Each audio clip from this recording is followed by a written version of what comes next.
whole aspect of it gets it to react to, which is it's like a binary switch. The damn game warden was under the bridge with his binoculars looking, and other fish, I guarantee you, was anywhere from 10 to 12. Don't ever cook bacon naked.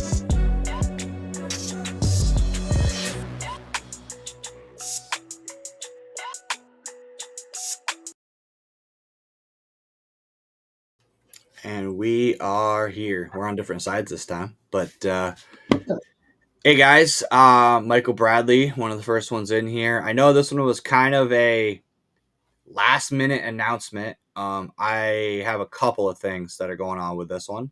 So I am testing a new platform. If you guys don't notice, it looks a little different than what you've seen in the past. On top of it, I have some other stuff that I want to talk about throughout this live stream. And honestly, it's that time of year where I can't fish on the weekends, so I'm going to get bored, and I may be doing some more of these random lives.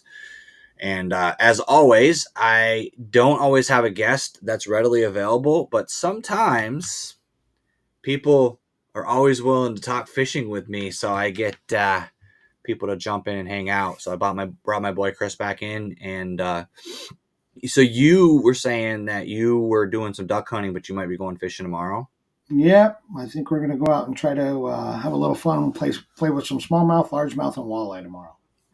So I want to ask, because I have this opinion, but I don't have any scientific evidence to back it up. Do you feel like, and I this is my own personal thing, I stopped targeting largemouth after like late Columbus Day. I feel like once that water gets to like 65 and it starts to drop from there, the largemouth, like even when you catch them, they're just so lethargic. Whereas the smallmouth seem to be a little spunkier. Is that just me, or is that something that you've noticed too?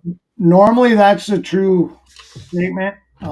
This last weekend, we went to an area where we were just trying to target some smallmouth on a rock pile that during the summer piles up with largemouth. And we, after we caught a bunch of smallmouth, bunch of walleye, actually caught a we're not sure if it hit 5 pounds, but we caught a 20-incher smallmouth, and it was close to 5. Nick's scale flaked on us right as we were starting to weigh it. And I didn't want to leave it out of the water too long. So then we rolled up to this other point just to see. And second cast, second cast, I got a 19-inch largemouth, and I mean, it smashed. It actually hit the bait harder than the smallmouth were. Really? And we proceeded to catch, I'm going to say we got 15 to 20 in the next half hour, 40 minutes off the swap pile. Yeah, they were just loaded up, and everyone hit good, and they really were pulling good. We didn't get any good jumps, maybe a couple head shakes, but they were pulling. Like, they were actually fighting almost harder than the smallmouth, which normally doesn't happen on this lake. Right. You know what's crazy? And he's rubbing it in a little bit, is I was supposed to go with him on that trip, and I didn't see the message right off, and I ended up going somewhere and not catching crap. So I should have been there for that chaos. But so he's kind of rubbing it in a little bit just because I was supposed to go with him on that trip. But yeah, you would have enjoyed it. I made on that rock pile. There was one stretch I made 5 casts. I caught 3 largemouth and 2 walleye, 5 casts in a row. It was insane. So I'm doing that, and you know about this because I've talked to you about it, but for those who haven't watched the lives or heard me talk about it, so I'm doing a series called Breaking Bomo, where I'm breaking down Lake Bomazene and trying to figure it out. The lake you were on is one that I'm going to be probably doing a series on too, just because I've never fished it. Right. So it's kind of like some of these, I'm not going to lie, guys, I'm also going to be cryptic. So I'm doing a series where basically I do a lake breakdown on lakes that I've struggled or I've just never been to. Some of them, you're going to get the real name of it. Some of them, you're not. We're going to make a name up for some of these lakes because, you might get breaking whatchamacallit instead of the actual lake, because there's a few of these lakes that I want to do this series on, but I don't want to blow these lakes up either because they're small and I want to make sure they stay good. But dude, it's funny. So I tried to make another episode of Breaking Bomo on, it was Sunday last week, and it was just, dude, it was not I don't know what it was, dude. Every fish I caught, even the little ones I caught, were just like rolling on their side and coming in. Like they were just done. They were just exhausted. And I was just like, I don't know. It kind of, when you get to that end of the season, and you probably don't have that as much because you had a lot of work stuff, so you weren't able to get out as much as I did. But like I always get to the end of the season and I'm always like have that weird depression mode where I'm like, I want to keep fishing. I don't want it to end. But then there's also like I'm sitting on the couch nice and comfy and warm and I'm looking at the temperature and I'm like, man, 48 with 15-mile-an-hour wind gusts. Do I really want to have to like an Eskimo to go fish at a kayak? And so it's always like a debate. So I actually made a decision. I haven't told you guys this yet, but remember how I was selling my bass boat? I'm not selling the boat now. Oh. I am kind of leads into this. So I'm starting to do some things. I'm going to start working with some partners and things like that. But my goal is to save up enough money so that hopefully I don't plan on it being live for 2025 because it's a boat and it's a motor. And anybody who's ever owned a boat knows that you don't expect to go into a repair for less than $1,000. It's just not going to happen. And if it does, then you were blessed and you got lucky, but I'm just planning on it being stupid expensive. I'm probably going to, capitalize on a homeboy discount and get some people that know engines, guys that work in the shops and stuff like that, and have them come to the house and, offer them, a discounted hourly to get on there and help me work on it. Cause I really think my very limited mechanical brain thinks it's just a seal kit that needs to be done. That'd be good. But the problem I had with it, for those who don't know who I don't think I actually put a post up about this, but I wanted to change my oil early season. And when I drained the oil, it looked like Yoo-hoo. And when I drained my lower unit grease, that's supposed to be green, it came out white. And the year before, I had an issue where I heard sounded like a cricket chirping. Well, now it was a water alarm. I think it has a computer in it that was sending the signal for water alarm. Right. And I was ignoring it. And it only did it when I went under certain RPMs, but that would make sense because the water was actually hitting that sensor and it was able to tell that there was water in the fluids.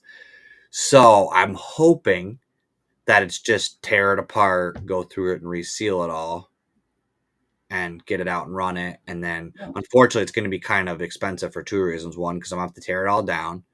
I'm going to have to run it, and then I'm going to have to hook it up to muffs and then run it and then tear it all down, or at least drain it again to see if I'm getting any water in it. Right. I'm probably realistically going to have to go drive it a couple of times to really test to see if I'm getting any water in it. So the fact that I got water in the oil is what's really concerning me, because the lower unit, there's some seals there. There's some stuff there that can dry out, that can get water inside in the case, but the motor doesn't usually get water. I mean, I know the cooling system goes through there, but I'm kind of concerned. So, which lends me to the Help Binya Fix His Boat Fund. I actually started a merch store, which is honestly, that is literally what that is for, is combination of saving money to fix the boat, that you guys help advertise my channel, and I'm going to make some really cool stuff. I'm actually going to do some giveaways too. So I'm actually going to be giving away some shirts. What's cool about that merch store is I can literally put an order in myself and send it directly to people. Nice. And I can actually do like promotional codes and stuff like that. So I will tell you right now, I'm not getting rich off of this. So if you guys think I'm like trying to gouge you, for example, a hoodie, I make $3 and I'm selling them for like $30. Like, I'm trying to keep everything low. It's not about me getting rich. It's honestly just seeing if I can save up some money. I'm actually going to, as I make money on it, I'm actually going to tell you guys how much I made on it and tell you how close I am to getting my boat fixed. I'm literally going to kind of like chart this on the podcast as we go. But I'm also part of why I brought Chris on is because, as he said, getting the trailer ready for trade show season. Do you have any specific ones you know for sure that you're going to this year? Yeah, the FX booth will be at the New England show, which is moved to Marlboro now. Yep. And then we'll be in the New Hampshire show for sure. We're talking about going to Springfield again. We've gone the last 2 years. Last year we almost lost money. Yeah, So that one's not as good. And the problem with that show, it was good for a while, but it's all hunting, and the Yep. fishing that's there isn't enough. But I go with a couple of other people that I go to the other shows with, and that really makes it fun for me. But also, some of our sales are generated by them, and so on and so forth. So we have a chance to do okay there. And Yep. then we might go to Mohegan Sun this year, the Connecticut show. Last year I heard it was pretty good again. So hopefully I can get us down there. Yeah, I think Nate told me he did pretty good down there. Yeah. So for those of you who don't know, former guest on the Spawn, Nate Shagnon, he goes down there with fresh baits a lot. He usually is pretty much a staple in their booth. Actually, I think Chris did pretty well too. Yeah, I think they did, and Rocky Ledge did really well. I know that for a fact. So. The rod game is hard, though. It is. It's hard, and the Especially reason for it. The problem with there is that the big money items don't sell as well because people want to keep that $100 to go gamble. Yeah. To spend 20 is one thing, but to spend 100 or 200, yeah, that's their gambling money. Because I've had that. The first year I went down there, it was, oh yeah, I'll come back after I gamble. I'm like, well, what if you don't do good? Well, then I won't be back. Yeah. See, that's the thing. So the trade show stuff is fun. And I will be at some of these shows, guys. I'm going to be working out the logistics with Chris. So if you guys want to hang out or want to say hi or stop in and see some of the rods that I use on my videos, almost exclusively FX at this point. I'm up to 6 now. Nice. 6 of 8. But my plan is actually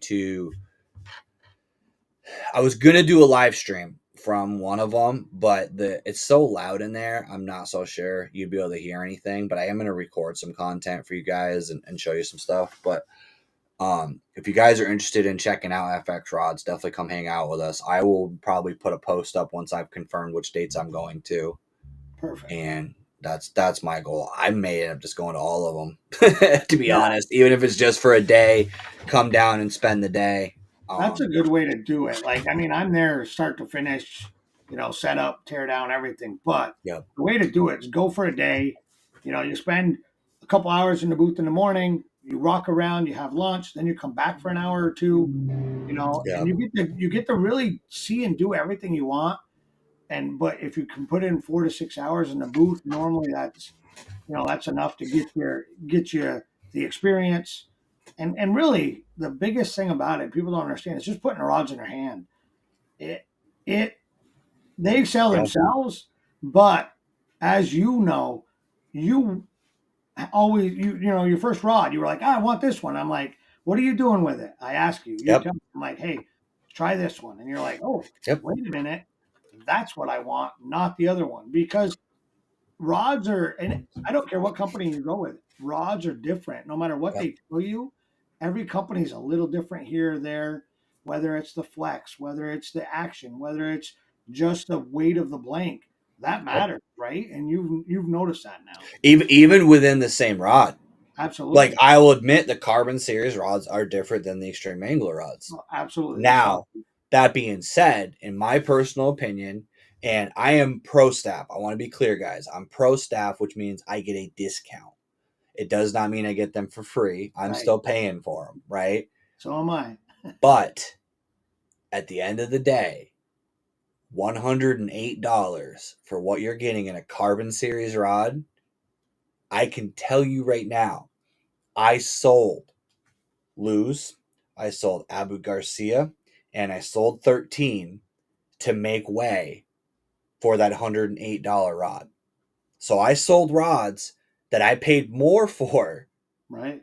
Because I like the carbon rod better. If you guys have actually watched my channel, every swim jig fish you saw me catch with that silver rod was an FX rod. Yep. And that's just one of them. My spinning rod is an FX rod. Like, and that's the thing. And what it is it comes down to components, and it comes down to, it's just how you do it. And the price point was what really sold me on it. Like you said, trying a rod is really the biggest thing. Having it in your hand, holding it, feeling it, and going, holy crap, this is light, but it doesn't feel cheap. Because there is a difference. You can pick up a rod at your local retailer that's light, but it doesn't feel good. Like, I don't know how to explain it other than it feels like, oh man, I'm probably going to break this. They do. It just does. Like the handle, like a lot of times you'll check the reel seat, stuff like that. Like they're loose. They're not a compact setup. And that's something that I recommend going to a trade show, and I'll be fair, they're trying to sell you rods. So, listen, but understand what they're trying to tell you.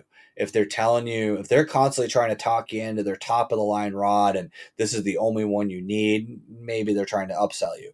If they are willing to ask you questions like, where are you using this? How are you using it? What kind of line are you using? What weight lure? They're more likely, trying to get you in the right rod instead of trying to sell you on their brand. And that's really what it is. That was what happened with the FX for me. Is Chris was like, hey, I borrowed a rod in a tournament.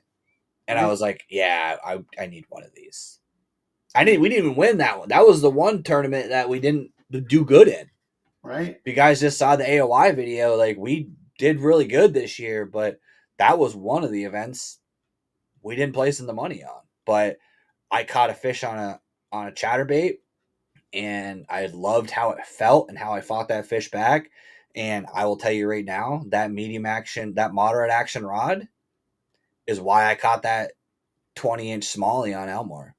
I wouldn't have caught that fish without that rod, because that fish jumped and I had enough time to take my rod from here and bury it, because that action didn't instantly unload because it wasn't a fast action. So that it's stuff like that, those little fine details. But kind of getting back on the winter fishing stuff, when you go cold water fishing, do you slow down, or do you just fish the same way you do in the summertime?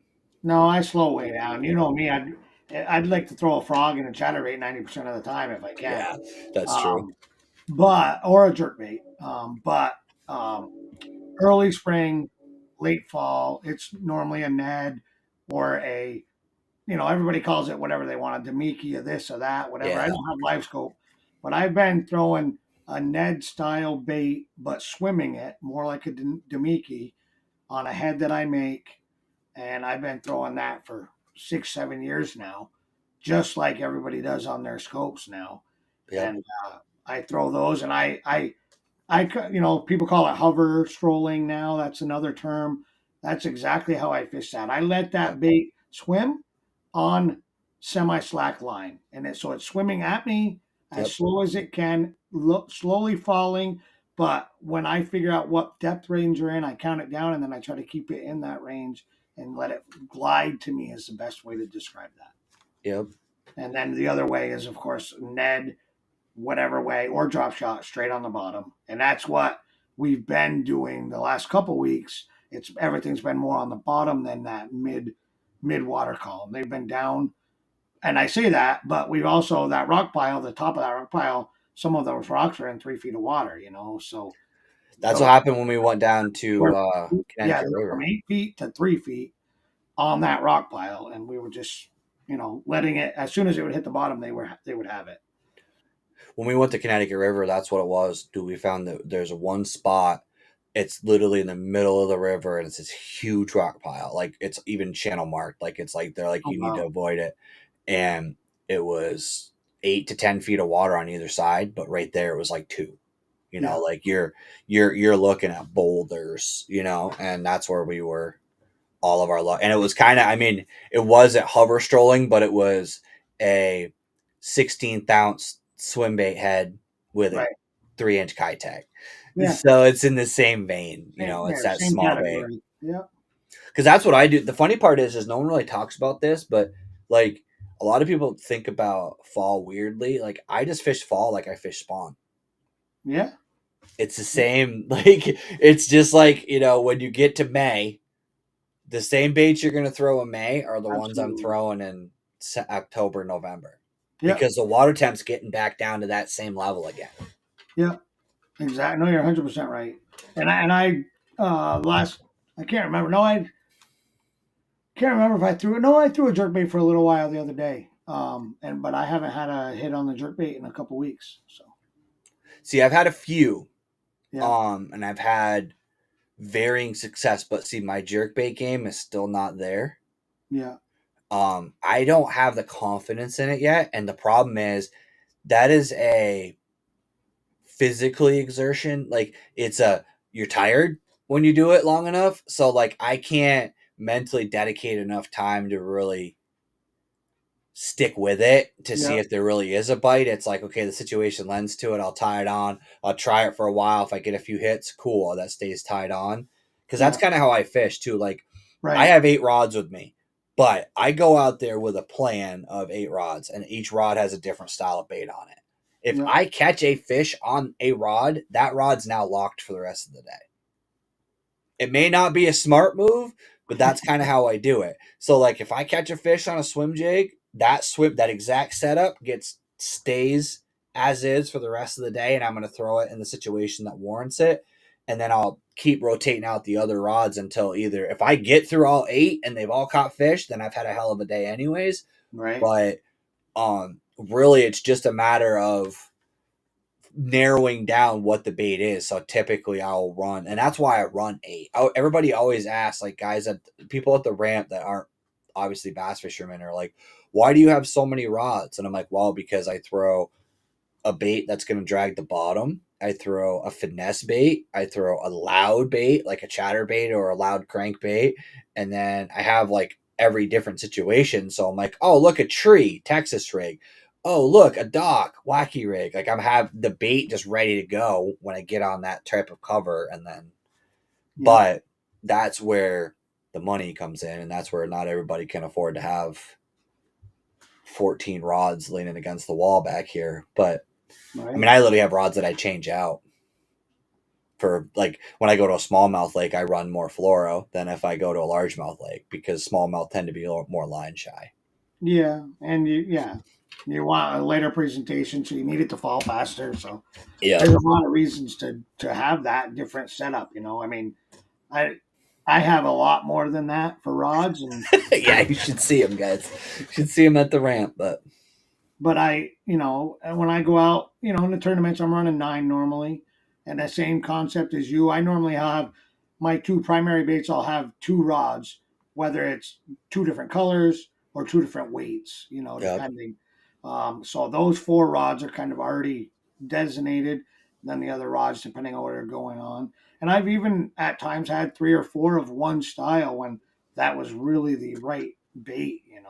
in tournaments, I will a lot of times run a 9th rod that's a spinning rod that's just a second finesse rod, whether it's Ned or Wacky, because you're It's going wacky. Don't give us that. No, I do. I run Ned. I didn't catch anything on Ned this year, which is weird, dude. So I look back at my notes. Yeah. So last year, 70% of my finesse fish came on Ned rig.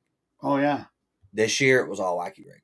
Yeah. I couldn't get him to fire on the Ned rig, but I will tie on, because I do braid the leader. Yeah. I'm gonna have typically a second finesse that's ready to go in case that leader gets nicked. I don't have to stop and retie in a tournament situation. Right. Yeah. That's all that is. It has nothing to do with anything other than the fact that I can save 10 minutes. Yeah. Or have like one color on one and one color on another. Now I will say next year, I was talking to Chris about this offline, but I am thinking about, I like fishing my Texas rig with high vis with a longer leader. Yeah. So I can see those subtle pickups. And I think what I'm going to do is I'm going to throw a second spinning rod into my arsenal, like a medium heavy, like a longer one with a Texas rig. Yeah. That I can, if I need to switch it to a finesse, I will, but I'm going to run a little bit higher. Like I'm going to be kind of like in between. Like I'll probably run like a 20-pound high vis just so it like will give me a little bit more backbone, like a little bit more strength on the line so I can really jack them but run like a 12-pound floral leader to it just to give it that, clear presentation. And instead of running, because I've tried running Texas rig on casting rods a lot, but the problem I run into is I don't like running high vis on casting rods because I feel like I'm wasting it. Because I don't really use high vis for two specific situations. I dead stick a lot with the high vis line, but I like the high vis line for Texas rigs and wacky rigs because you will catch a ton of fish because you'll see your line suddenly take off a direction or it'll flicker. Right. Just enough. Not enough to feel it, but enough where you see that line do something weird and you're like, that doesn't look like current did that. Right. And if they mouth it, they don't necessarily hit it.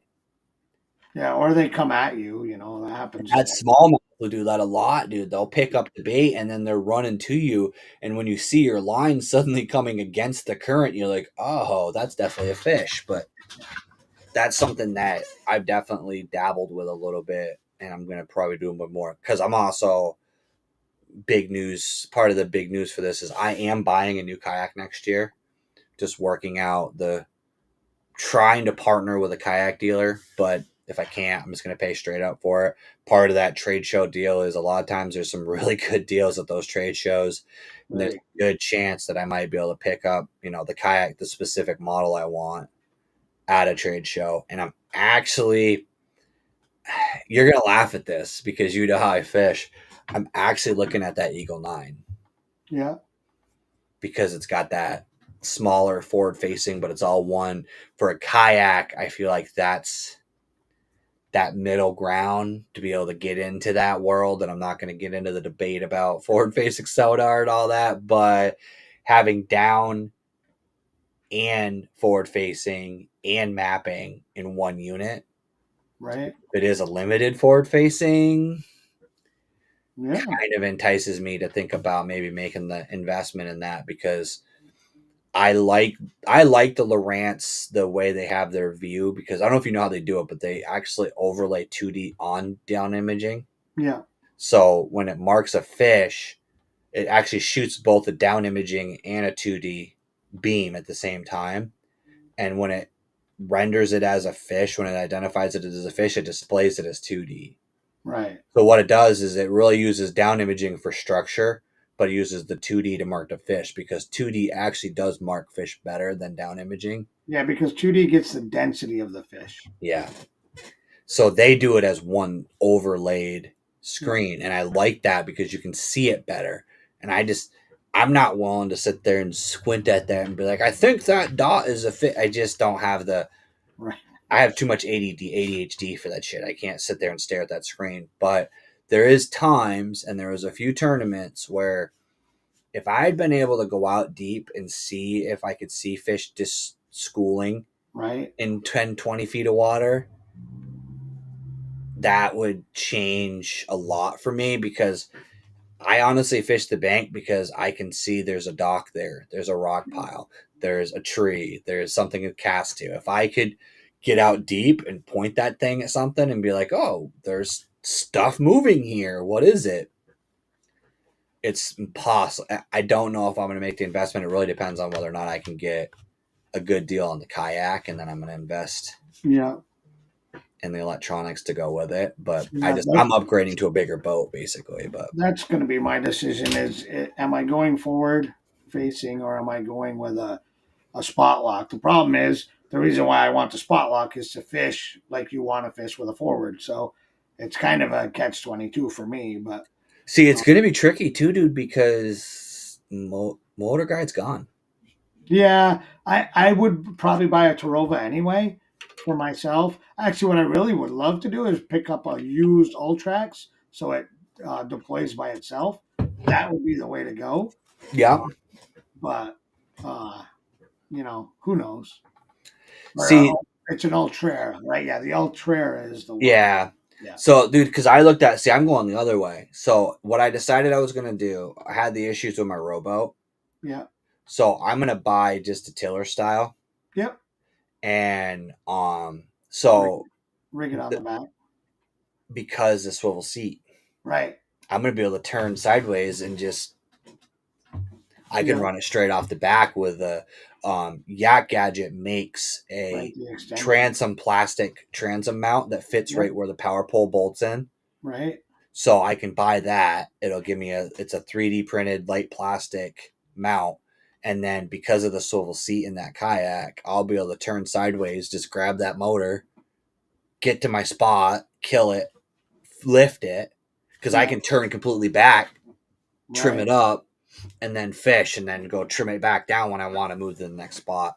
And the Yeah. beauty of that is because I'm going to do that, I can buy like a 55-pound thrust Endura or whatever, Minn Kota or whatever, and then I can turn around and slap that on my rowboat, and I Yeah. can just swap it. Yeah, that's perfect. So then I won't have to have. I will buy a good lithium for it. I'm not gonna run like a deep cycle. I'll probably invest in like an actual good like 100 amp hour lithium just so I have plenty of power that I don't have to worry about in a tournament. But Yeah. That's going to be the debate of.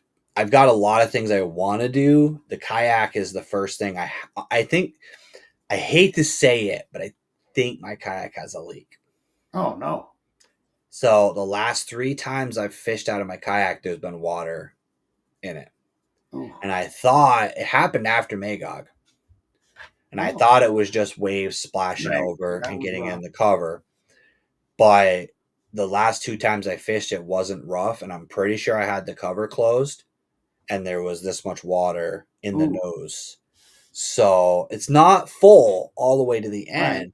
but it's this deep in that tank well. Yeah. So I have sponges in there too, so that's absorbing some of it. But like, I don't know if it's. I looked. I didn't see any cracks on the bottom. Right. The Check only around thing. the seat. That's what everybody says. Yep. The only thing I can think of is it could be there, and the other thing I'm thinking it could be is I know my drive, where my drive sits, it does wiggle a little bit now. It's Right. worn Now, out in there. yeah. There could be a crack in the actual. Yeah, I haven't the ever drive heard sits. of that, but I mean, anything's possible. You know it. I mean, you and I are not friendly to our kayaks. I mean, I had to get a new drive, Magog. When we were pre-fishing, Yeah. my drive broke all the way out up almost in Canada. Yeah. I had to get all the way back to South Bay. That was that was an interesting, fun trip. And honestly, to Old Town, to go back on this, I've had that kayak since 2020. Yeah. And I have put lowball 16 hours a weekend from March till October Right. since 2020. Yeah. And it doesn't go inside a garage. It sits on a trailer all winter. It's sitting on a trailer right now underneath the tarped and covered and wrapped. I bring my drive inside. The kayak has been outdoors since the day I brought it home. Right. And I've had the only thing I broke on it. I broke a prop, which was on me. I pedaled down through a rock, and that doesn't work. And actually, to be fair, I broke a blade off of it and fished the entire day with one blade and had no problem. And I broke the raised lower on my rudder, and that was because, and like I had my steering turned to the left, and I tried to raise it, and for some reason, if you don't have that steering straight, it puts too much tension on all the wiring that goes to it, and it broke inside under the lever. Yeah. And I can't get in there. I could fix it. And the thing is, I only broke like part of it because I can actually pull the rope and manually raise and lower it. But there's a spool, the way they wrap it underneath the handle, that plastic part that it wraps to is what broke down off. Yeah. They make a kit for that. And I may end up fixing it, but I think what's going to happen, and this is just to be very clear, I'm not selling this kayak. I'm keeping it. I'm stripping it down. It's going to be basically the kayak, the drive, the seat, and then a few rods. And I'm going to use it if I want to car top it to go to like the Adirondacks or go down the creek, or I want to take it and go somewhere like that. That's what it's going to be used for. And then it'll be like a buddy boat, or my wife wants to go fishing with me, I can throw it on the trailer, or honestly, a backup in case the new one fails too. But it's just gonna basically have a spot that I'm probably gonna build like a little lean-to off of my shed, and then just tuck it up under there on some sawhorses to keep it off the ground and just keep it, secure. But the new one's going to be a project because it's a bigger boat. I'm gonna have to probably extend my trailer a little bit for that one. And you might. yeah, no, my kayak, my Old Town's right to the edge of the trailer. Right. And that's 2 feet more. So I'm gonna have to. I'm gonna redneck rig it though. What I'm gonna do is take probably 2x4s, like pressure treated, and just run them beyond, and then that way I can just, because all I need is just something to set the butt of the kayak on, so it's not kicking it. Exactly. Especially with the motor on there, if you travel with the motor. Yeah, and that's going to be the whole thing, is if I have that extra motor on there, it's going to be that extra weight. And honestly, I travel with my baits and stuff back there too. So, and I'm not buying a crate either. I'm just going to stick with that same crate I have, but it's going to be rigged out very similar to what I have now. Just, I'm actually probably going to, well, if I get that new fish finder, not, but if I keep my old one, I'm just going to put the fish finder underneath inside the like through hole. Right. But if I get that new fish finder, if I get that Eagle, I'm actually going to get a live scope mount so I can turn it, so I can point it. Because those ones you don't point up and down. No, they only have like a 25-degree beam. Oh wow! So it's only 3 of the arrays instead of like 6 that the true active target has. Yeah. So it doesn't really do. You could technically tip it if you wanted, but it mostly just does like, it's basically doing like the middle of the column for you. Gotcha. Because it has a forward and a down. So you have 2 different modes that you switch between forward and down. Okay. And then you can actually overlay that with, which is cool because it's one unit. You can actually do 2D and live at the same time. Nice. Or mapping and live at the same time. You're going to just have smaller boxes. But it's a guy you might recognize. There he is. But he definitely dude. He's getting a new one too. I can't wait to see how he does next year. Yeah. I really can't. He snuck up to our little spot with us and had a blast. And we did good that day, but we didn't do as good as we did last weekend. Last weekend was ridiculous. I think we're going to do an event there. Yeah, I know. I know you don't want us to, but there's no benefit for me to do an event there, because if I don't win, that's like, what are you talking about? And if I do win or whatever, and everybody sees all what we do there, everybody's going to be fishing it a lot. You see, you think that, but I don't think so. I don't know, man. I've come right behind you and had you guys catch fish and not caught fish. So, like, I've been fun fishing with you and not been able to catch fish in the same fucking spot you were catching fish. Everybody has their little nuanced stuff that they do that, like, sometimes it doesn't. Like, I'll tell you the truth, dude, I give away a lot in my channel, and if people actually knew right where I was fishing, you watch my videos now after seeing me fish in tournaments, you're like, oh. But, like, I've had Bear come through and fish my home lake with me and not catch crap, and I'm right next to him pulling them in. And I've handed him the bait. I've handed him the rod. I literally handed him my FX one day. I was like, cast this right there and you'll catch a fish on it. And he couldn't catch nothing on it. Your home lake's tricky, though. Dude, that lake got beat, though. I had to give it a break. Like, I was going to ice fish it this year, but I'm not going to. Yeah. I'm going to leave it alone. Don't. That's another thing that drives me crazy on these small lakes. People go catch bass on purpose to keep them. I'm like, oh, what are you doing? You know? Yeah, Kent Pond. Dude, Kent Pond got pounded because it was one of the only lakes that had ice. Right. Dude, at any given time, there was 8 shanties on this 100-acre lake that really isn't even, I would say, of that 100 acres, actual ice fishable area is 40. Wow. Because there's only 2 deep sections. Yeah. Like the shoreline is 3 feet deep. You're not going to fish that with ice Right. because you're going to have no water under there. Yeah. And yeah, they were beating it up. Dude, the Waterbury got beat up too. I heard that got pounded too. Yeah. Waterbury got destroyed. That was Chit weird, and 'cause their Reds, ice too. stayed a long time, and that, which is good, but Yeah. Chit I've Reds always got heard that goes destroyed. out quick. Everybody was fucking slamming walleyes on Chit Reds too. Were they? They were going out, and the thing is, it was at night, so they're going out deep at night. And I can Right. tell you right now, I like fishing. I love making fishing content, but with the quality of the ice, I would not be going at night. No, not last year. Last year was sketchy at best. Even when we went out, we were only going 40 yards offshore because we were like, We took the big boat out on Christmas Day last year.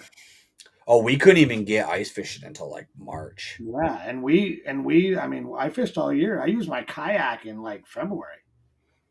You know, I started open water fishing first weekend of March, yeah, yep, and we were ice fishing 2 weeks before that. yeah, it's crazy. So yeah, the weather has been. That's actually why I've never really had like actual ice fishing gear. Like it is a redneck setup at best. Because my tip ups are something that my dad had in his garage. That half of the, I actually like have to use WD-40 on the nuts on the spools because they so Right. seized up that I can't loosen them. You know, like I have to like to take them, open them up. I have to like literally use pliers and like no seas to like get the screws Right. to come apart, and like hand auger. I don't have a Well, I still have a hand auger. I have a gas one, but it doesn't work right because it sucks air. So I have to see. mess with that all the time. I'm debating on. I need a new drill because I screwed my drill up, so I'm debating on just getting a hammer drill Yeah, because I have like I have. 2 hammer drills, really good ones. So I'm debating on taking the blade off the gas one and rigging it up. It's not designed for that, but Yeah. there's got to be an arbor that I could mount on that thing. Yeah, I wouldn't be surprised because those Eskimo pistol bits are not like $100, Right.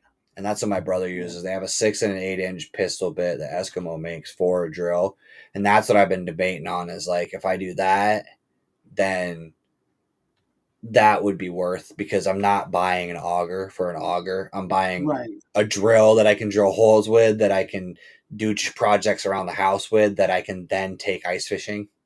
Yeah. And kind of justifies the cost of it because the problem with that is you do need a high end.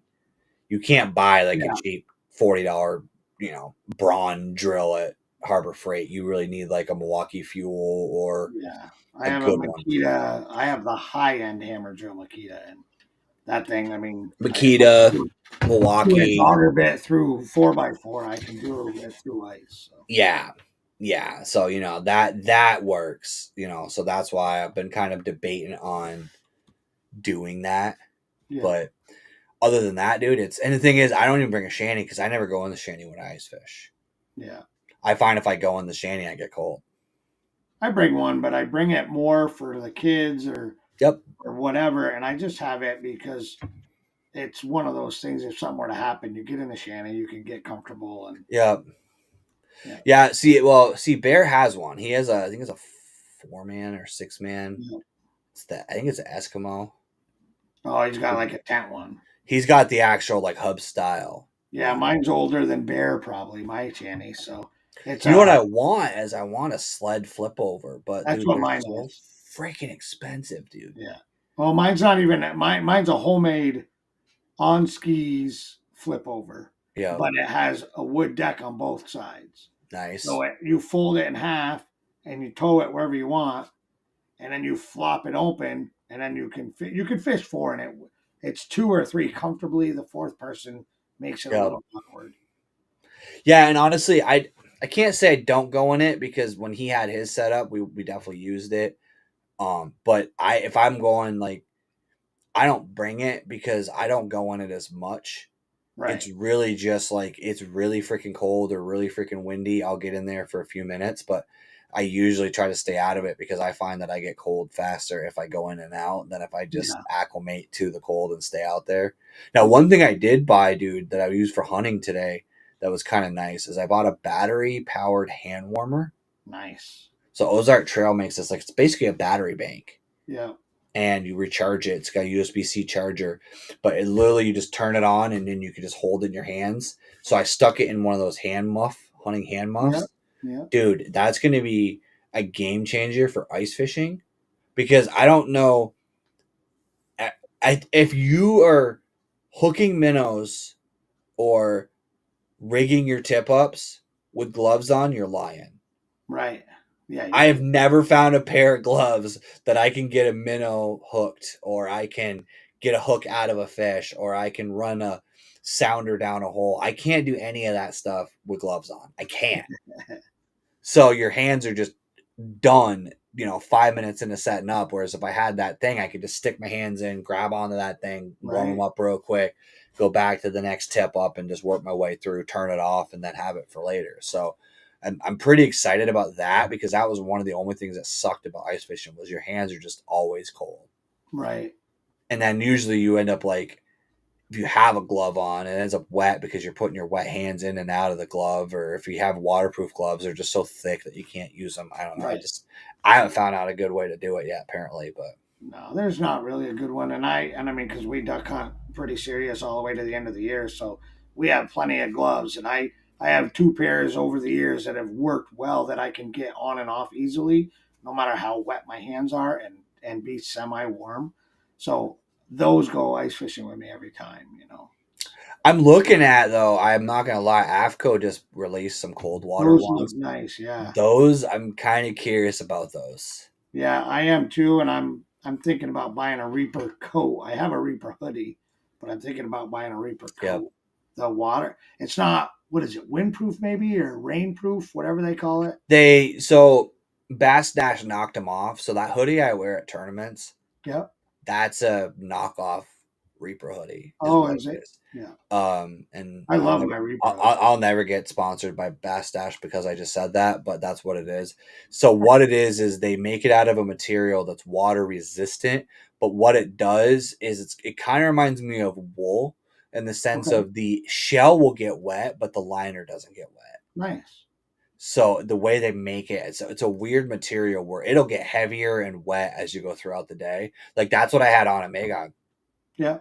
And my body didn't get wet. Yeah. My jacket was soaked. But the other thing that works really good is you get a hoodie that's like what it is it's how they knit it. It's a tighter knit, so it's water can't get through it.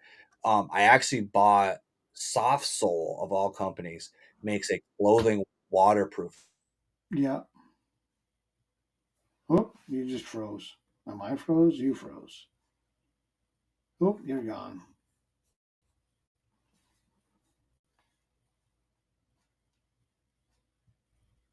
Well, I'm not sure who's gone, if it's me or Michael.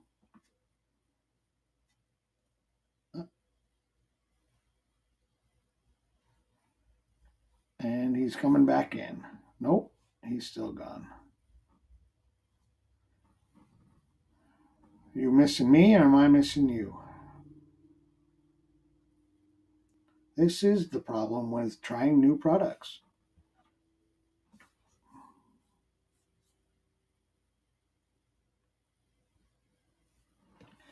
Everything looks good on my That's end. weird. My microphone, like it disconnected from my microphone.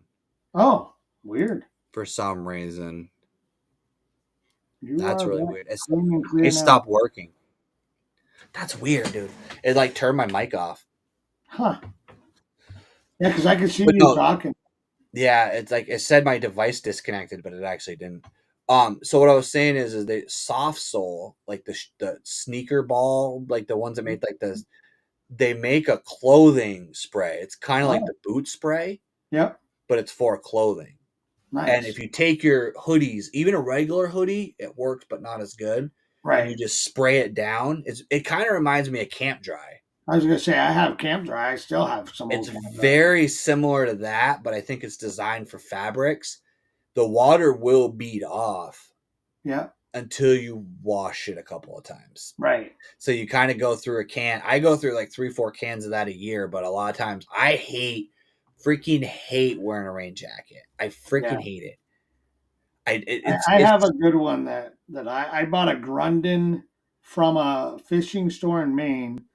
You know, that like long line fisherman store, lobster Yep. spot store, and I bought a Grundon, and it was only 100. I think I got it for $99, and it is the greatest raincoat. I mean, I own $250 hooks. Yep. I've owned Bass Pro and Cabela's raincoats, and that Grundon's is by far the very best. It's not super breathable, but it's not rubber, Yep. old school rubber raincoat. You sweat more than you would if you were standing without a shirt Yep. on in Yep. the rain. But it is the best raincoat I've ever owned, and I will buy another one, and I will probably buy my next set of bibs. Will probably be them. But See, as that's you what know, I gotta get. That's one thing I gotta get next year. So I bought pants. Columbia actually makes a decent rain pant. Yeah. And the problem is, so I bought all this stuff, I used it, but I lost 70 pounds, Right. and now nothing fit. Like I can't keep those pants on me anymore. Like I can't tighten them enough to have them stay on my body. Yeah. And so I like bibs better anyways when you're kayak fishing. Because when you're kayak fishing specifically, you're sitting and the water builds up in your like crotch Right. area. Yeah. And if you don't have bibs on, it'll work its way around your waistband and start like you'll get wet around your belly. It's just because of you're sitting in the position that you're in. So having bibs prevents that because then it sheds off either side of you. You don't have that Right. problem. Right. So I'm definitely gonna invest in some good bibs next year. But because I've used, like you said, I've used the PVC style stuff. Yeah, you're gonna stay dry, but you're gonna come home soaked in sweat because you Right. can't get any air through. Yeah. So I want something that's a little bit more breathable. The jackets I have aren't bad, and like I said, those hoodies. When it gets to be summertime, the hoodie's enough because the rain actually feels good. Right. Like if it's 70 degrees out and it's raining, I'm not really worried about getting a little cold and being wet. That's okay. But it's when it's like March, April, I want to be warm and I don't want to November. necessarily be soaking myself in sweat trying to stay dry and then getting wet and then freezing because it's cold. So Right. I actually used float bibs is what I was using, Yeah. which Nothing wrong they with do that. work, but they're too bulky Okay. for kayak. That's why I'm always in my shorts. Oh, dude, summertime, it's crazy. Like, I will wear bibs, like rain bibs, but I'm in shorts underneath. Yeah, I know a lot of guys do that. I just wear my shorts, and my shorts are almost all semi-water repellent. Yep. Yeah, you're gonna get a little wet on the backside, but just take it. If it's warm, a lot of times I won't. I'll just wear the hoodie just to get the. But if it's warm out, like if it's like like some of those days it's like 85 degrees, but it's raining. Right. I'll just go fish in the rain. I don't care. But I'll get wet. I'm not super concerned about that. But yeah, that's the one thing I definitely need to invest in is some better. Those Grundon ones are. I mean, I would recommend them to anybody, and for the price, I mean, again, how many times have I spent $250, $300 on a pair of either the coat or the bibs or whatever, and they work great for about a year, and then they're no good after that.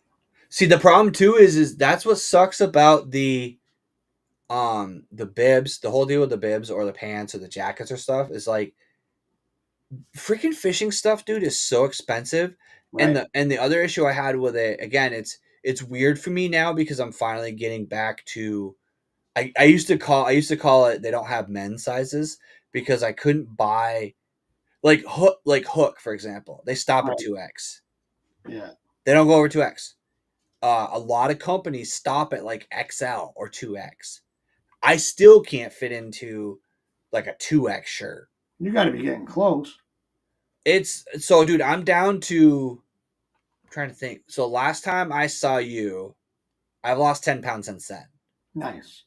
So I'm down to 260 from 330. Yeah.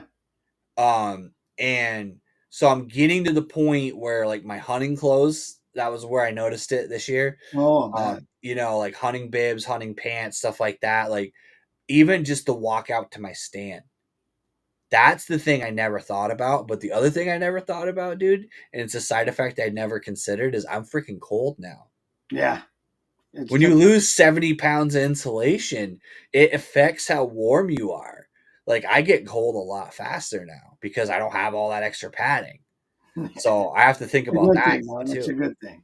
And that's, dude, it is. It's funny because I felt so much more comfortable in my kayak. I wouldn't have probably fished as late. This is the latest I've ever fished. And I Right? wouldn't have been able to get that late because before, with all the gear and everything, I was just too bound. I couldn't move. Right. Between my gut and then all the extra 3-4 layers of clothes, I couldn't freaking pedal. And I was perfectly fine and perfectly comfortable with, you know, being able to be bundled up a little bit more because I didn't have the extra gut. And Right.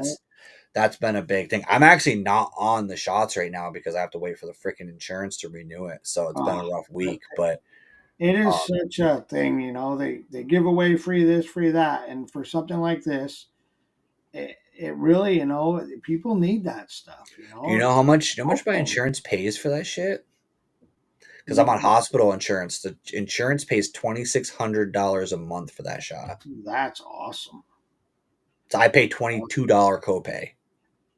That's huge. Yeah, that's the only reason I could afford to do it. And I was at a level where I wasn't like, you know, 500-pound life, but I was also, my blood work came back, which is I why was gonna the doctor say, got me on it. My blood work came back where I was not even pre-diabetic. I was like there. Like right? threshold, I was at the number. So I Yeah, wasn't actually diabetic, but I also wasn't pre-diabetic. I was like literally right on the freaking line. right. And it was, the doctor looked at me and she's like, you got to lose weight. There's only really, at your age and everything that you do. I'm like, I pedal a freaking kayak 20 hours a weekend. I'm constantly moving around. Like I'm not, I mean, yeah, I have an office job, so that definitely doesn't help. But, and she's like, you know, and she's the one that suggested the shot. And she's like, the fact is this helps you lose weight because it, you know, deters your appetite and all that. And I was like, well, what are the side effects? And she's like, to be honest, the side effects are minimal, but even then, you Right. will have, she's like, by your next physical, you will have diabetes. There's no Yeah. if, maybe. She's like, you're going to have diabetes by the time you come back. And then once you have that, then you're talking Sure. high blood pressure, you're talking heart failure, I mean, Yep. there's so many other things, you know. So, and that was kind of the funny side effect of fishing, was it helped me keep my weight in check for a long time, but then I just stopped eating somewhat good, and then I started eating like shit, and then That's it the got problem. out of hand. That's the big problem with fishing. I always eat junk food the whole time I'm out in the kayak because I See, don't I have. don't even eat when I kayak. That's the whole thing. I never eat, but it's just when I get home, I gorge myself. Yeah. No, I have to eat. Because I burn so much energy. You see me in that thing. I'm burning everywhere I go. So, but I'm It's, like literally, if I'm pedaling to the next dock, I throw half a bar in my mouth. You know. dude, it's funny because that's actually comical about how, like, when we fish, because I will say, like, Brad definitely busts his ass Right. for sure, Has to. but like Brian will sit there in one spot and pick it apart. Yeah. Pete will I know definitely there's fish there. Pete will, like, Pete and Kent will freaking kill an area Yeah. before they move on, you know, whereas Bear wants, I would be actually stuck in more areas if I allowed him to actually run his thing, but like normally the way it works is I start fishing and then I'm like, let's go over there. Oh, the Williams boys are there. I'm going to go over there. And then I'll get on another side and I'll turn around and you guys are over. Like we're kind of the nomadic fishermen when it comes to that Right. lake. Like I'll be north end fishing. Oh, there's Chris. He's coming up on the other side. And then I'll go mid lake. Oh, there's Chris. He's over there. Like we're not necessarily following each other, but we're Right. usually in the same. You are Yeah. trying, you can tell, like, you guys are trying the same shit we're trying. You're just doing it in a different order that we're doing it in. Right. Yeah. And Yeah. We that's, always try to go where we, you know, there's two philosophies for us, and it's either numbers or size. And yep. this year, almost every tournament, we went to size first. And on the tournaments we won or took second in, it worked. On, Yep. the tournaments where we didn't do well, we just got in the wrong order. We went to size first, and Yep. we didn't get any size at all or any fish. And then by the time we went to our number 2 or 3 spot, they're oh, you guys were there, or oh, Jason was there, or oh, Brad's there. Yep. or I was Brian. happy to see Jason's coming back. Did you see that in the chat? Yeah, that's huge. Because Yeah. he said he wasn't coming back. I'm happy to see him come back. 'Cause that Yeah, was well, fun. I mean, he's got some reasons, with the not payment from certain people. That makes it hard. But again, that's why I don't even do those monthlies. There's a couple reasons. One is I enjoy the competition. I enjoy the challenge. In the monthlies, I've won a couple, but I don't go fish the same fish. I don't. So to win them consistently, you have to go catch the same fish. So my problem with the monthlies is my content side. So Right. and my life is going to be entirely different. So if you guys haven't seen the videos, I now have a 4 10-hour shift. So I have 3 days a week to fish instead of 2. That is a game changer because I now have a weekday that I can go and miss the rush. I can go fish some of these lakes that I usually avoid. Lake Dunmore is a perfect example. I'm not afraid of blowing that lake up because if you haven't heard of Lake Dunmore and you live in this area, you haven't been paying attention because it's not a destination fishery, but everybody knows about that freaking lake. That's a lake that I avoid because Saturday and Sunday, they're lined down to the freaking corner. There's trucks on the side of the road all the way down the road. Like, you just cannot get a boat in there. So I just don't want to deal with it. But Friday, there's no one there until mid-afternoon. So if I go in there Friday morning, fish the morning, and get out, I'm good. Bombazine, same thing. I can get in there in the morning, leave by noon. The jet skis will all start coming in around 3, 4 o'clock. I don't have to worry about it. Chitin and Res is another one that I like fishing there. But you saw the tournament, dude. That was like, that's one of the ones I might bring back for the tournament trail. I haven't decided I yet. love that little lake. I mean, we hit it just after the spawn because pre-fishing Nick They're and on I beds. slayed the jacks. Yep. The little bucks and the little jack. I mean, we were smashing them, but I'm like, these are not the females. They're gone. Yep. And at first I was hoping they weren't there yet, but the water temp was too warm, and I knew that wasn't the true. And then we went that first. That was a tournament where we said, okay, you know what, scrap it. We're just gonna fish. My head wasn't in it because of the whole dog thing, but that Right. tournament, dude, every big rock that was sticking out of the water had a bed on it, had fish Yep. on beds. Yeah. See, and that was funny. 6 'cause days before the We tournament. didn't see any of our bedding fish. We went and checked. That's the first Yep. thing we did, and they weren't there. Oh, they weren't there during the tournament. Oh, right. The Yeah. Sunday before the tournament, Correct. Yep. That 7 Saturday, days we went before that the Saturday. tournament, they Yep. were on beds and they were locked. They were on beds, lockjaw on beds. They weren't even like making the beds or still active on the beds. I dropped Ned rigs and literally dunked fish in the head and they weren't reacting to it. Like, they Yeah. wanted nothing to do with feeding. They were making babies. So I was excited because I was like, oh man, because usually they come in waves. So I'm like, yeah, these Right. fish aren't going to be here next week, but the next set should be. No, this year, I don't know if it's global warming or what caused it, but this year spawn was like 12 days. Yeah. It wasn't very And that long. was it. It was everywhere I fished. I would find fish on beds, and the following weekend, they were gone. Yeah. We They had were them. gone. Trying to think. We had a couple weekends in a row on two of our areas, one lake and one on the big lake, that we went 2 weekends and kind of got them. But To be fair, your big lake, that makes sense. yeah, Because there's but no the way big they lake- could all spawn in one weekend. The big But- lake, I've caught them on the big lake for over a month. But yeah, like my home lake, that was literally, they came and they went, and it was like one night that I saw. Did we miss it or were we early? We were early. We were early. Okay, that's what I thought.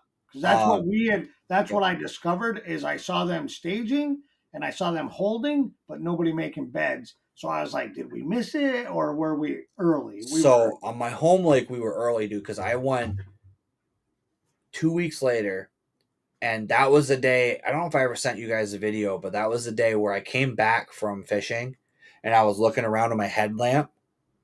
So the channel to Yeah. the ramp, that straight shot from the ramp, Yeah.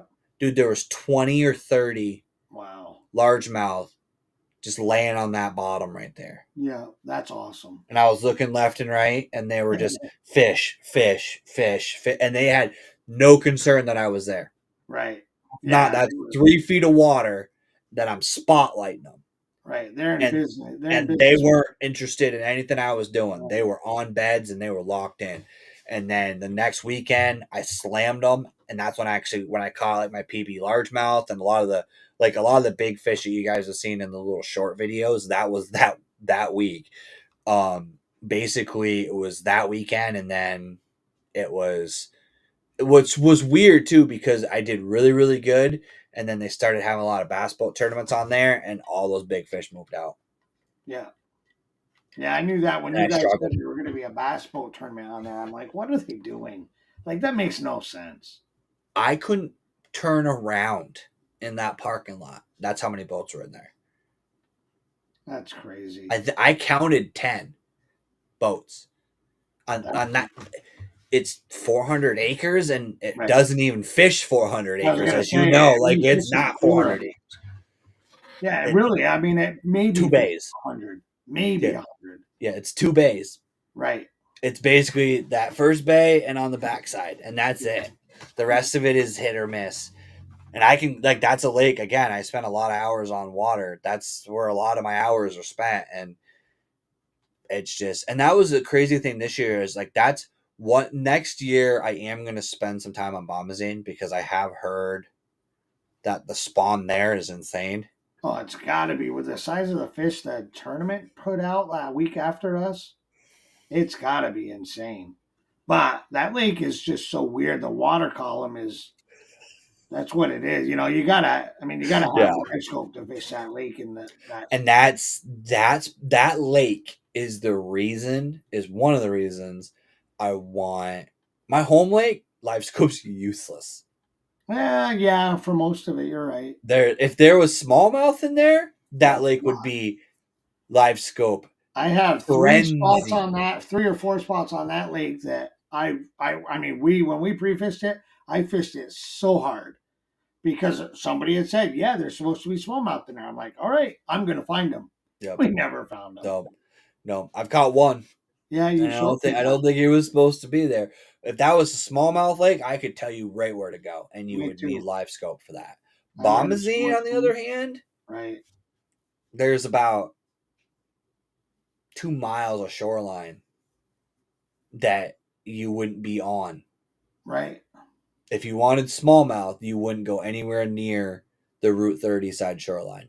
Right. You wouldn't even go over there Yeah. because that's all large. That's largemouth territory.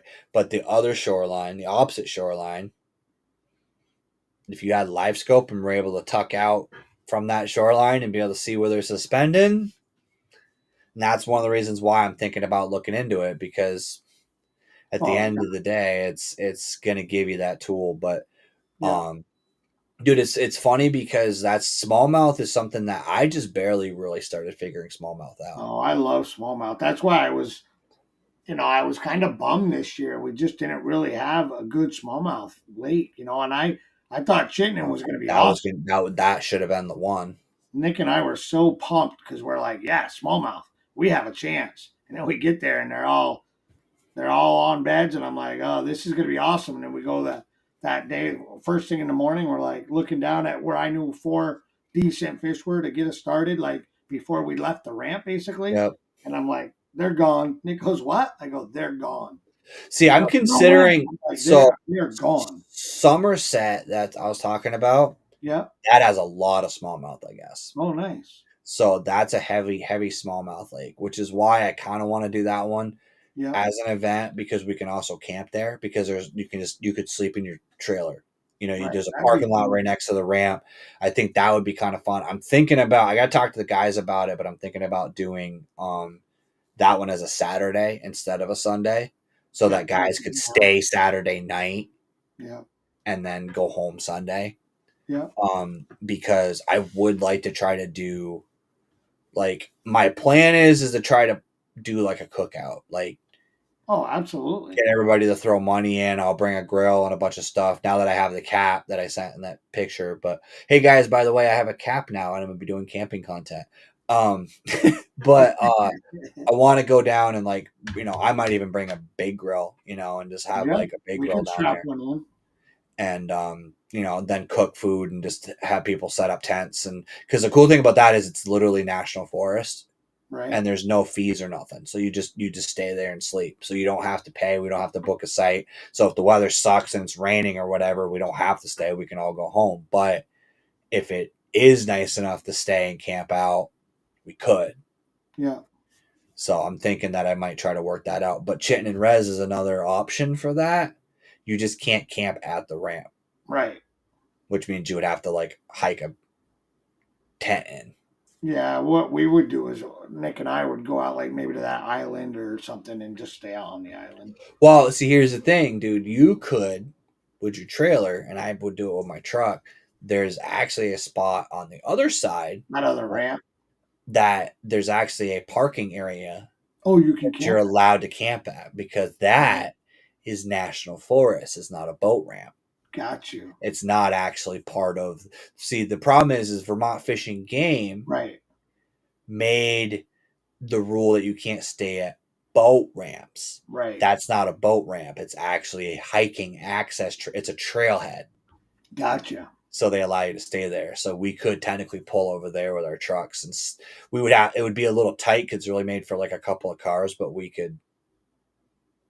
We're good enough with our backing abilities that we could just tuck our way in there. So Yeah. Well, and you put, if we get three of us right tight together, it doesn't take up that much room. So Michael Bradley, no, I was working with them, and it may happen in the future, but so I actually had a hell of a deal, worked out really good. So that picture I sent you guys in the group chat.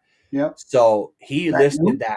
that's a used one, dude. I Yeah. paid $175 for it. Nice. He listed it on the website, and it was actually kind of funny because he listed it as like a 3019 Ford cap. I was like, what the fuck? So I messaged him and I was like, because it's the same color as my truck. And I was Right, so- like, hey, is this a 2019 Ford?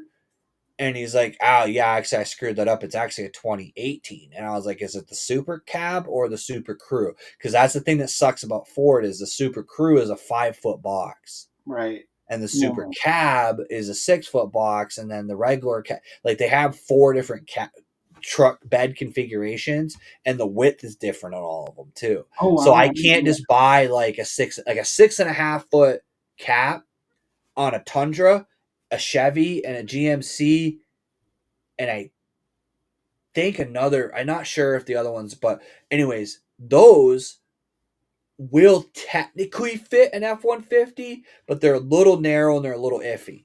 But Ford made the freaking Ranger that has a 6.5 foot bed, but it's only 4 feet wide. Right.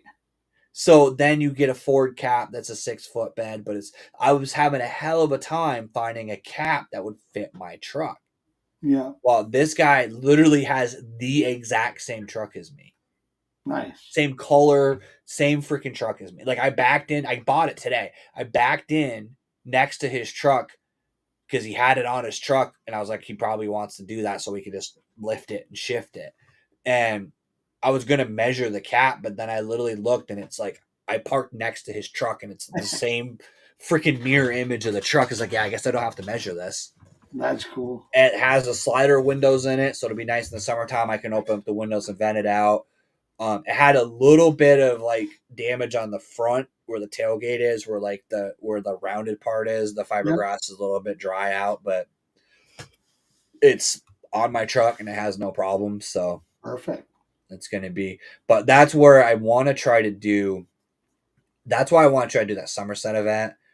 but I want to try to do one camp out. I'm going to try every year to find a lake that Yeah. either there's a campground on or there's places near it that we can do inexpensive camping with and try to do like a, an event. We are going to, I can't say it for sure with the permits, but we're going to try to do Champlain this year too. Yeah, if we do either Champlain or the other lake up by us, we have enough room. Everybody can park here, and I do that event. I'm probably going to crash it here, but yeah, I mean everybody can. Even if I have enough room inside to sleep half the team. Yeah, no, That's I probably will come up for that one. The Champlain I might do as an open. Oh, there you go. Because if I get approval to use 5-6 ramps, we could get a good turnout. Right. And then it would be a good money tournament for everybody too. It would be a good way to get some money from that event. You know what I mean? Right. And it will help pad AOY because even though it's an open, I am gonna take 5 from each team. Yeah. This is something that you guys will be seeing some weird stuff. I'm going to post them as like unlisted, but I'm actually going to do a virtual captains meeting before each tournament. Nice. And I'm just going to send a link out to the group and then just go over any specific rules for that event. That way I want to make it as streamlined as possible because I saw how Pete had to like kind of deal with shit. He worked so hard. And I want to try to stem that a little bit. So my goal is to I'm going to send you guys a link. I'm going to run it through my YouTube, but I'm just going to send you guys an unlisted video. It's going to be like, okay, guys, here's the conditions of this. Like the Champlain one is going to be, okay, these are the 5 ramps that we have access to. This is where we can launch from. The weather is going to be shit, so avoid this ramp. Go to these 3 ramps, whatever. Right. I'm going to do all that ahead of time so that you guys can just show up, hand me cash, and go. Because we're also going to do, we're just going to, once you've paid, you can go launch. Nice. If you've paid and you're registered with me, hit the water and go to your spot. You can't fish yet until the time lines in, but that way we won't get that bottleneck for the boat guys. Yeah. And the guys can just launch their boats and just go. So that way, pay me and go launch. Nice. It'll actually help me too because as a director, I have to wait for everybody to be in the water before I can launch. Right. So if you guys can just all go, then I can be like, okay, yeah, we're good. We have everybody signed up, and but we're gonna do. I may do some side pots, but that's going to be separate from the entry fee only if people want in. Yeah. So my plan was either to raise it to 60 and then 5 goes to AOY from each team or keep. And I think that's what we're going to do. But if people don't want to raise it, then I'll keep it at 55 and then we'll just do 50 goes in the tournament and 5 for but either way, 5 from each team goes to AOY and then the AOY is going to win. An actual cash prize at the end. Nice. And I'm going to post it all on the page. And that's part of what the captain's meeting is going to be. This is how much we have in the AOY pot. This is where we are in standings. I'm going to go over standings before each event. Yeah. And then that way it's just because that's the one thing it's hard to do is it's hard to share all that in a group page. So I'm just going to create a video and be like, here it is. Here's it on the screen. That's what we're doing. That's where we're going next. Right. And then that way we'll have a little bit of information out there. But because we already have a couple people that have already asked me about signing up and stuff too. So we're getting some stuff. I might try to do some pop-up tournaments that don't have AOY implications too. One of the ones I want to try to do is I kind of want to talk to the guy that does the New Hampshire. Yep. And have him get a Connecticut River for his side, and I'll get one for my side.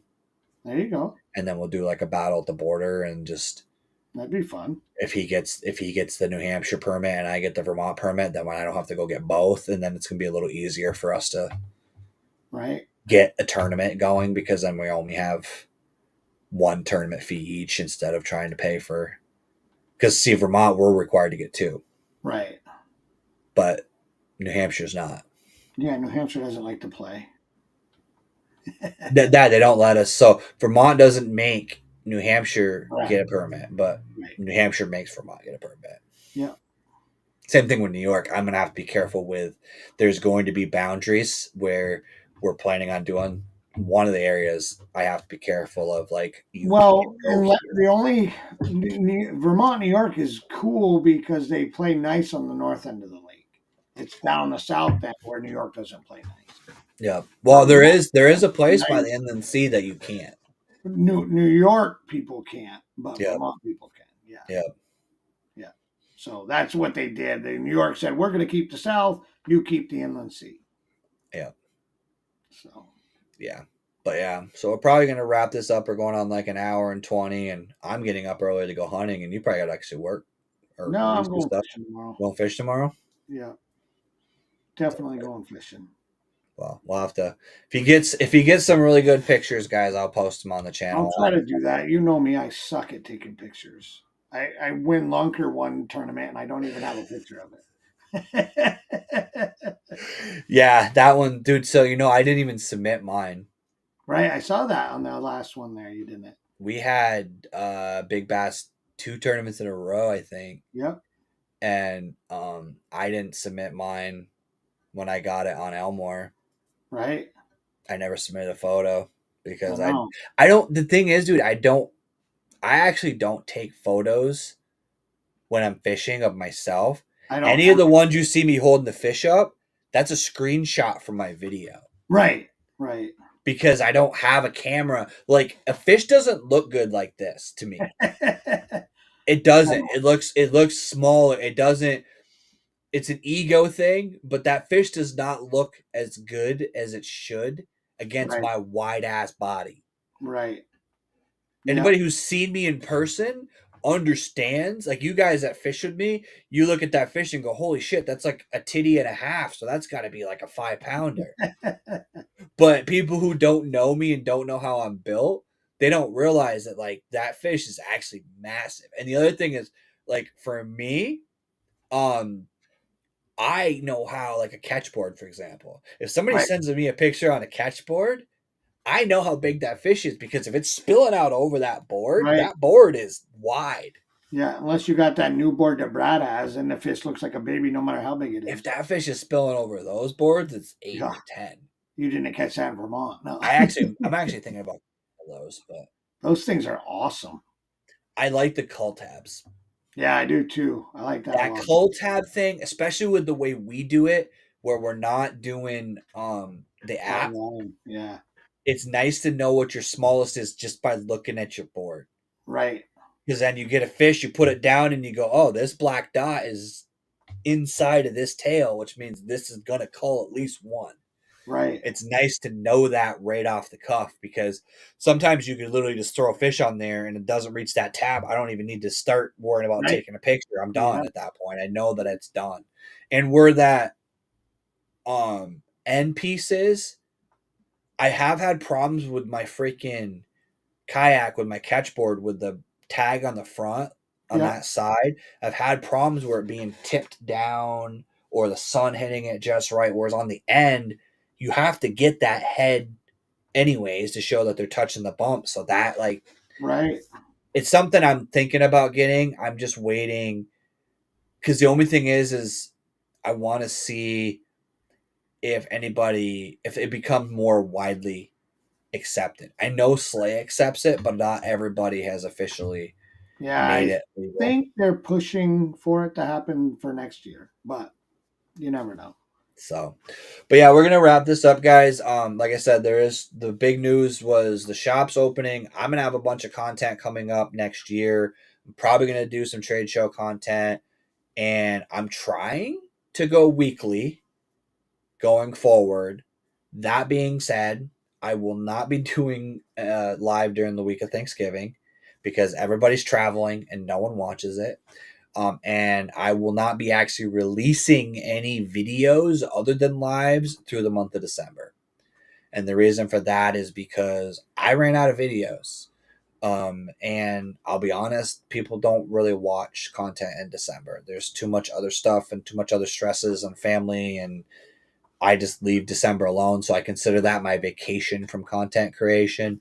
So you won't be seeing any content from me in December other than live streams. We'll probably have Chris back on a bunch. And like I said, if we do, I may even go down for, an overnight on one of the things. Maybe we'll do a live after a Yep. trade show and talk about how the trade show went or something. But That'd be good. definitely going to be doing a lot more content soon. And next year, I'm going to have a ton because I'm going to have 3 days a week. So I'm going to get a whole another day a week to fish. But I want to thank Chris for hanging out with me. He's always my, hey, dude, I don't have anybody to come on a live.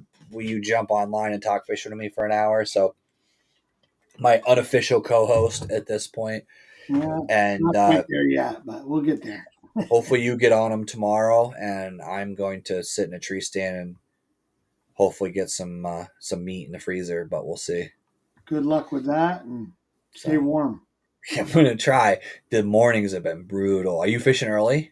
Yeah, we're going really early because we have a family function here before noon, so we're going really early. So. Oh, so you're going to be doing the whole chipping ice off your reels deal?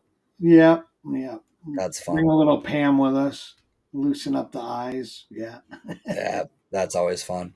But yeah, guys, I want to thank you for hanging out with me. Again, I know I just kind of sprung this one on you, so I've had 4 or 5 people here consistently. I don't know what platforms you guys are on. If you're on Twitch, welcome.